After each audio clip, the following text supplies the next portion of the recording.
Hey guys, how's it going? Welcome back to Zed School. My name is Azoh, and today we'll be looking at the Masteries and Runes for preseason 6Z.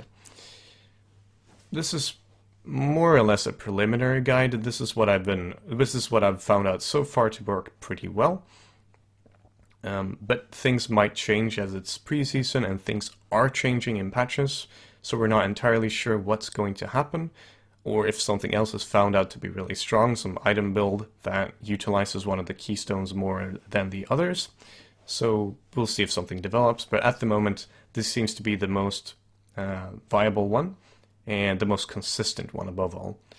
If you're just interested in my runes and my masteries, what I run, and a quick description, you can click up there and you'll get a TLDR at the end.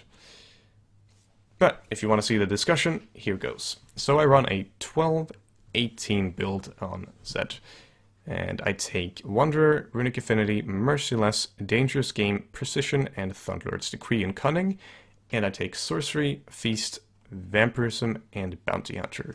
Now, with a few exceptions, you could argue that you should take pretty much any of the other masteries on the same tier. As in, well, why wouldn't you take Stormay Surge, or why wouldn't you take Intelligence, or similarly?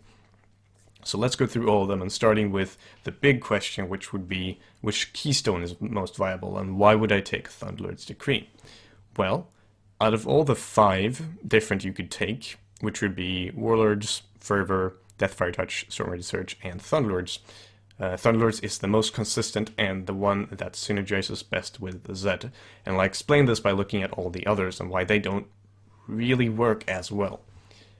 Starting with Warlord's Bloodlust. Now, building around crits on Zed can work in preseason, but it makes you kind of slow, because it requires you to get a few items before you can start utilizing your build. So if you're getting an IE, you still need more crit. If you're getting Phantom Dancer, you need damage to synergize with the crit and attack speed. And if you're getting something like a rapid fire cannon for the attack speed, and you need crit and damage on top of that, your first item is never really going to be that strong, because your first item is usually reliant on other items, or if your first item doesn't have anything to do with the crit build, you're wasting Warlord's Bloodlust anyway, and you are wasting it anyway, no matter what you build as first item, because the game is very, very snowbally at the moment.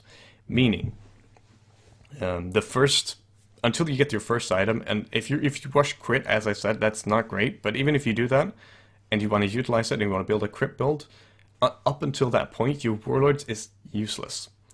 And I found that it didn't really work very well, even when it wasn't nerfed, because now it got a nerf as well, so you have to crit champions to get the bonus attack speed and heal.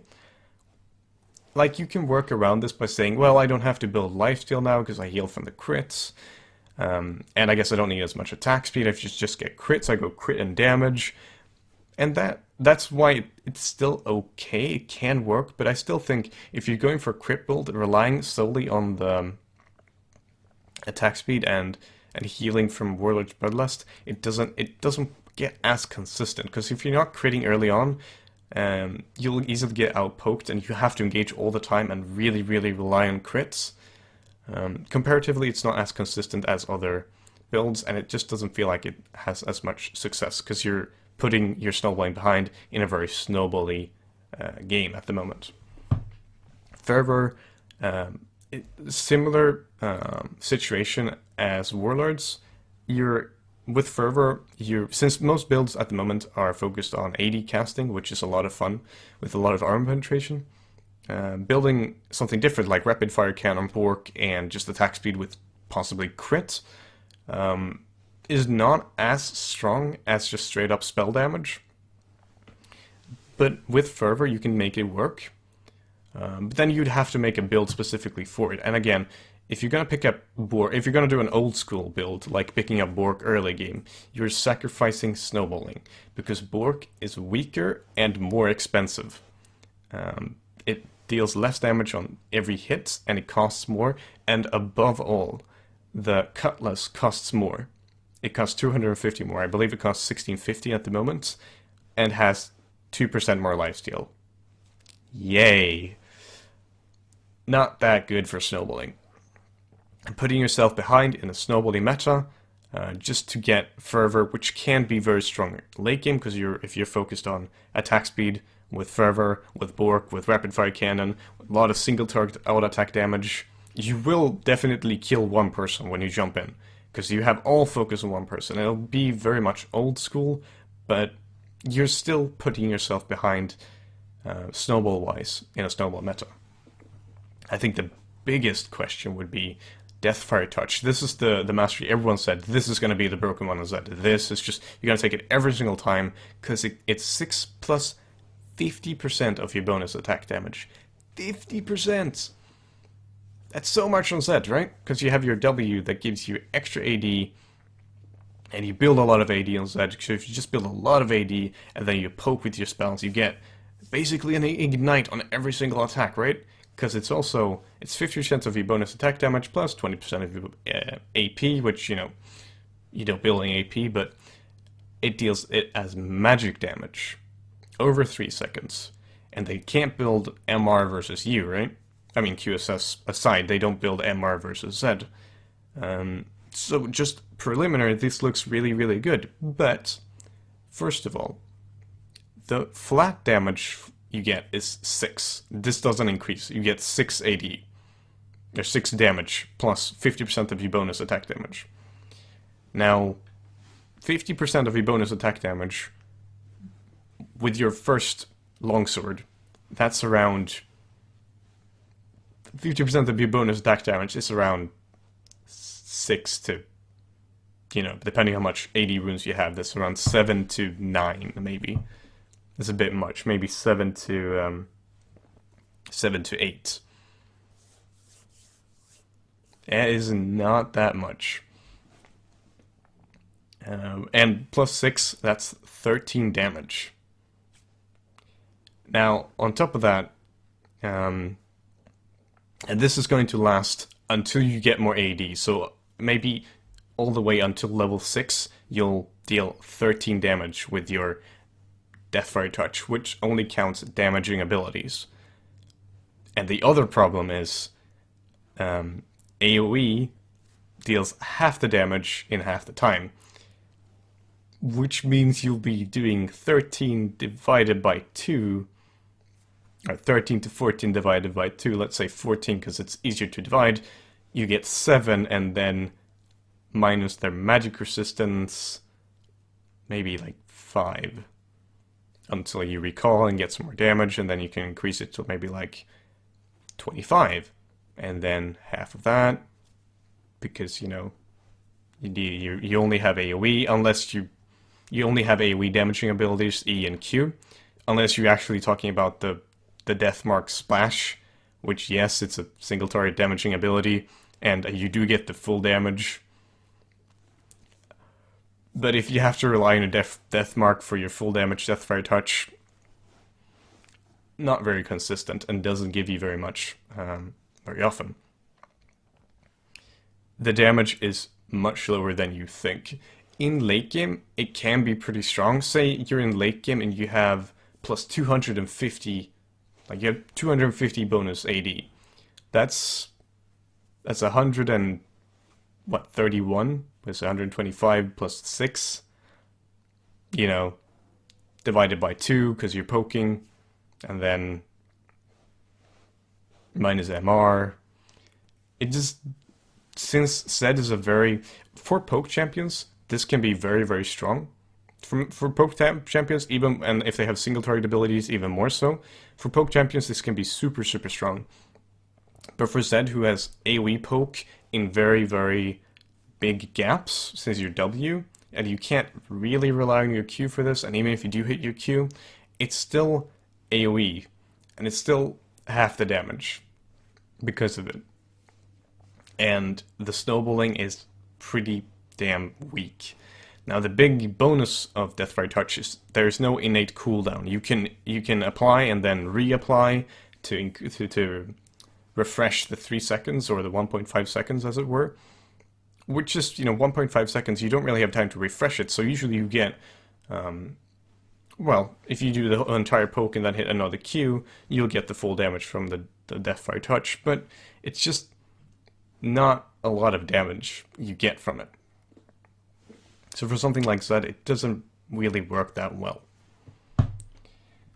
Storm Raider's Surge is not that impressive either. The one you would be using it, usually you'd say, well, you can assassinate, you can go in with Deathmark, and then you can assassinate, and then you get 35% movement speed for 3 seconds. You can run out again. Which is true. It can definitely help you in many sticky situations, or just deal a lot of damage, and then you can escape with it. But usually when you're assassinating someone, you want to have a shadow set up anyway, so you don't get that much from it anyway.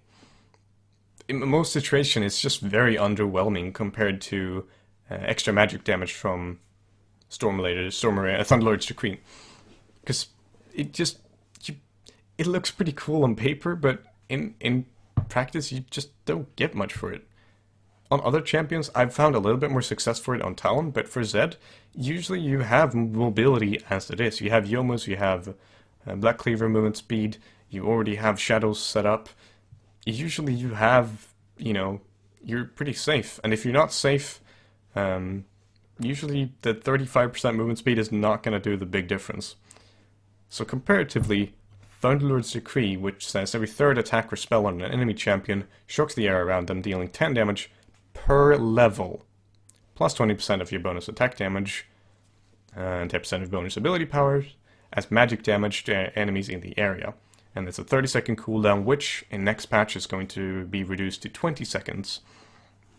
Now, as I said, if I thought 50% of your bonus attack damage was weak early game, then imagine 20%. We're talking about like 1 or 2 AD at level 1.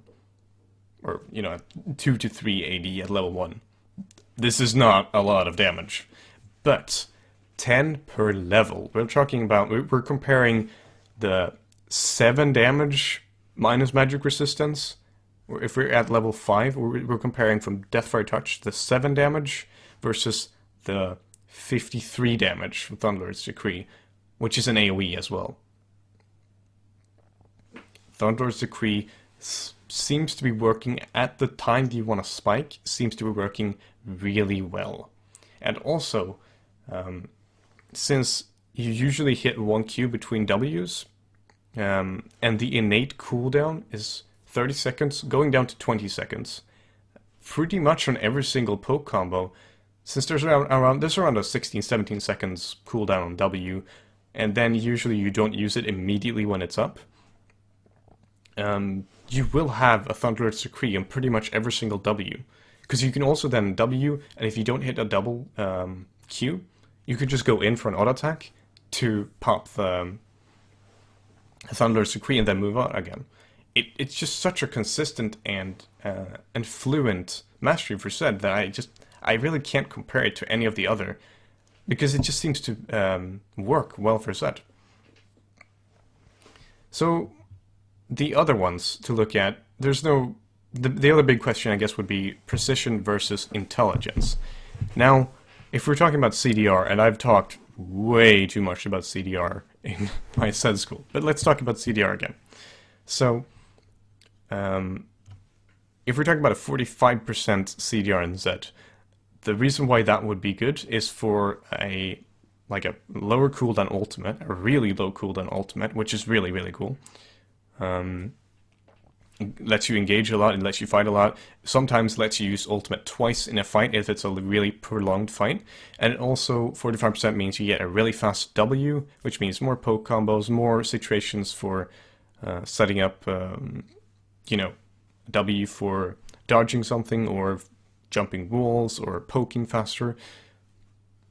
But it's not usually that 5% just doesn't do much for Zed, because you are still limited by energy. You still want to wait in between. Now, you could argue that, well, why do you even want to go over 25% then? Well, it's still the case. If you can manage it, 45 can still work, but you're coming to a point where even if you can manage it, there's still, anyone who can manage it, you're still limited by the energy. So yes, it's very, very nice to have the ultimate up faster, but the 5% just doesn't do as much as you'd think. And you're also kind of forced to build towards the CDR then.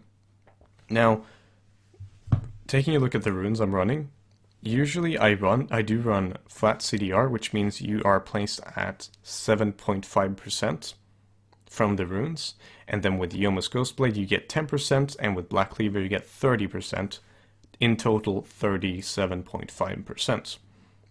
And this is fine, 37.5% without the intelligence works fine, and add the intelligence, you're at 42.5%, and you can easily just say, well, I run some per level in blues, and you'll hit the 45% cap relatively easily.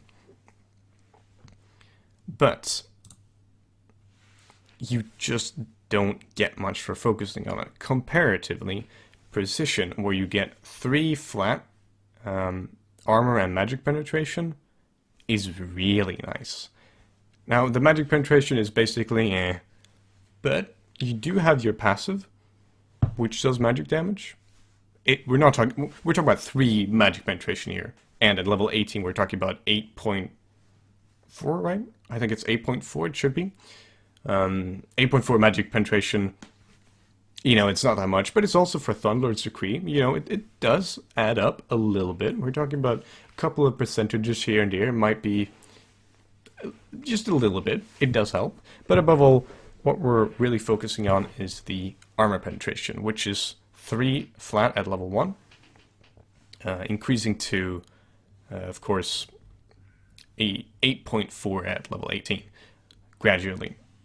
Now, with a lot of builds I've been doing, you do run a lot of flat armor penetration, and I will go into builds in my next video, more specifically, but just comparatively, you do not get as much snowballing from intelligence, and you do not get as much from Elakian as you do get from precision. I've been testing out back and forth to try to find if it's more consistent with CDR, but it just feels like you run out of energy much easier. However, if you can manage it, you might be able to make intelligence work, but I just cannot see where I would take intelligence over easier snowballing, because again, the game is more snowballing. Having the extra, even if it's just 3 to 4 armor penetration early game, with a couple of levels can increase to 5, but that can add up with your other flat armor penetration until you even get so much armor penetration that they go to negative armor, and at that point you're getting a lot of increased damage. It just works very well. So I think precision is a pretty logical choice. Dangerous game, obviously, and merciless, because, bandit and meditation doesn't really make any sense. Runic Affinity also, because Secret Stash doesn't really make any sense. Now, Wonder versus Savagery. This is also where it gets interesting, because since you don't really get any damage to minions in anything you take, except for precision, I could see why you would argue Savagery, because as it is right now, level 1 Zed with passive cannot kill a ranged minion under turret, if it's only hit by the turret once. So level 1, if you push into your turret and the turret hits the ranged minion, an auto attack with your passive will not kill it. You'll need to deal damage to it before that. So I can see why you'd argue Savagery for a little bit more minion damage early game, but I still think for Snowball's sake, Wanderer is better. But this is 3% movement speed out of combat versus 5 damage to minions and monsters. It's not a big deal. You can take whichever one you're more comfortable with. Sorcery versus Fury. Now, as I mentioned, I do a spell build with Zedra at the moment, which just feels like Sorcery makes more sense, because you want all your abilities to deal more damage. Comparatively, Fury can make more, can be viable as well, because attack speed is not, it's never bad, and since you don't build attack speed in many builds, just getting it for a little bit of faster auto attacks, it can help. But we're talking about 4% attack speed versus 2% increase in ability or spell damage. Again, not a huge deal. Feast versus Double-Edged Sword. This is a straight up, I don't think there's much to argue here, but I could see I could see the thought why double-edged sword would be better, because Feast, we're talking about 20 HP with a 20-second cooldown per minions killed. It doesn't look like it's much, but since you do not build lifesteal anymore, the only lifesteal you have is from Vampirism. Really? Having that extra sustain in lane, on top of the 3 potions, that's all you have. You have the 3 potions with longsword, and you have the Vampirism. The extra sustain can let you get more pressure, because it can let you tank a little bit of damage from your opponents to give back some damage. Just go in for an all-in trade 1v1. And having that pressure in lane can starve some minions from your opponent. It can give you more threat, and it can give you opportunities to kill them easier and the snowball. And as I mentioned, the game is much more snowbally right now, so having that extra advantage is really helpful. Now, Vampirism versus Natural Talent. They talk about 10 damage and 15 AP. Again, AP, not that relevant. You get a little bit more in a Thunderous Decree, but not that relevant. But we're talking about half an attack damage per level. At level 6, we're talking about, on level 5, we're talking about 2.5 AD. Yes, compared to V, we are talking about a 2% lifesteal on spell vamp. These are not big numbers. 2% is not that huge, but having that extra sustain, again, comparatively, the damage will never be relevant. Unless you get into late game, then it can be a little bit relevant, but the game is much more snowbally. Having a little bit more pressure is really nice, and the 2% lifesteal on spell vamp, it actually scales pretty nicely into late game. You do get a little bit of sustain, and if you're not picking up a lifesteal item, which I still think late game you should still pick up a lifesteal item, but if you're not, this does let you survive a little bit longer. And the spell vamp works really nicely for your AoE abilities as well. Now, Bounty Hunter versus Oppressor.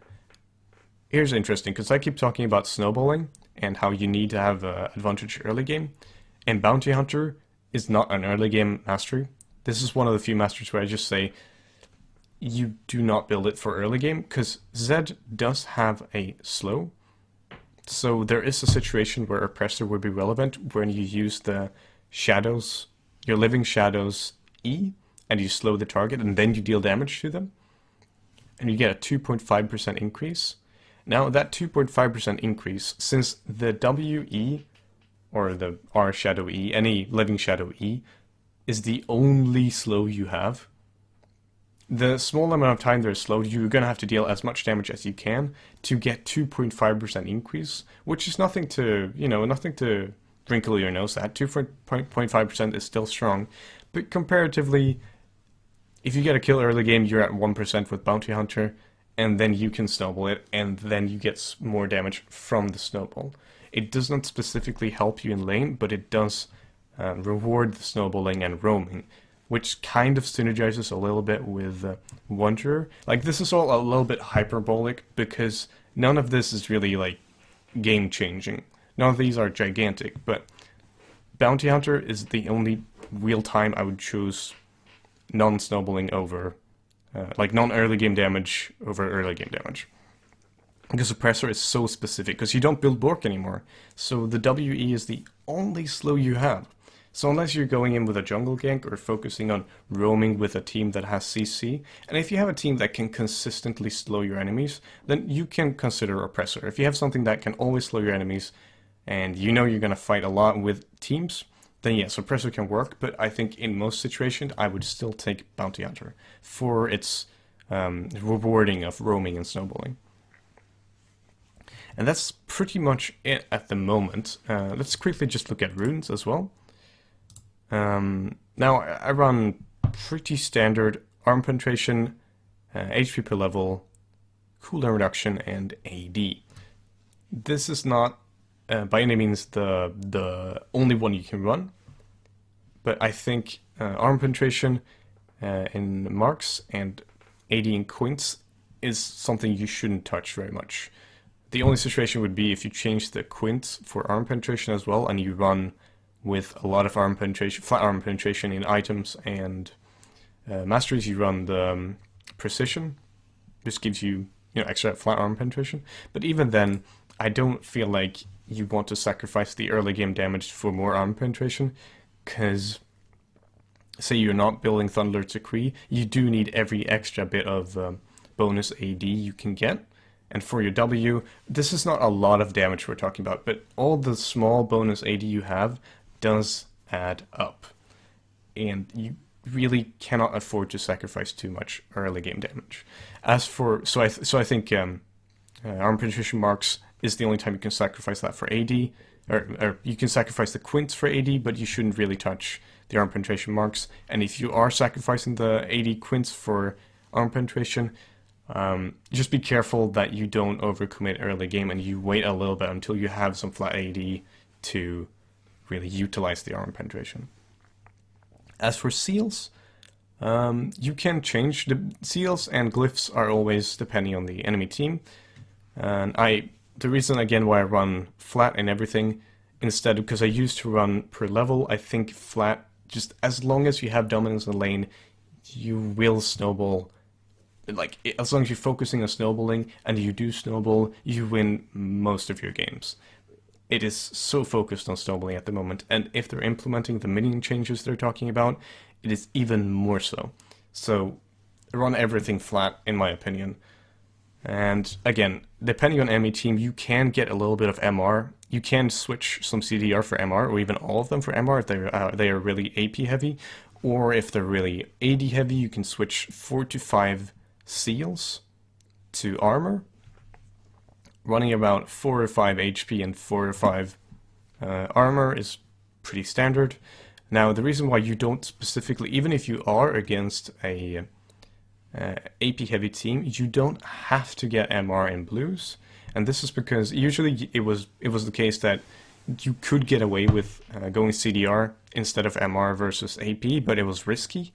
Now it's not really risky, because since most Malmoches have armor penetration, or has armor penetration, you really get away with buying it every single time you're against AP without slowing down. Before, you could not really buy, you had to stop at Hex Drinker, and then that kind of slowed down your Bork and your Yomos, and it was a bit awkward if you didn't build MR.